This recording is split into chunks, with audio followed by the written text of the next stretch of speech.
جو ایک چھوٹا سا مسئلہ یہ مصر اور دوسرے افریقی ملکوں میں اخباروں میں کافی چرچا ہوا ہے کہ عورتوں کے ختنے کرانے کا رواج چل پڑا ہے.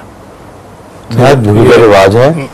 مجھے تو ویسے سمجھا کہ یہ غلط ہے، لیکن حضور سے مزید تشریح کی. مجھے سمجھ تو آ گئی تھی کہ یہ غلط ہے، غیر اسلامی ہے، لیکن یہ کافی چرچا بھی اس میں اور مزید کوئی کیا کر سکتے ہیں. اور ہم جہاں جہاں ایم جی ہو رہے ہیں افریقہ میں، وہاں وہ کھل کر ختنے کے خلاف اعلان کرتے ہیں، اور احمدیت سے رسم مٹ گئی ہے.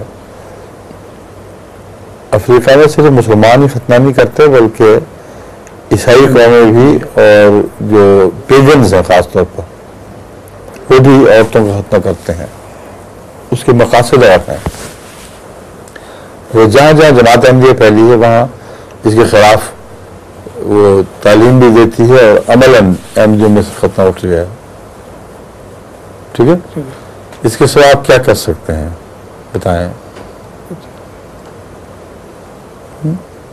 ٹھیک ہے، کچھ نہیں کر سکتے.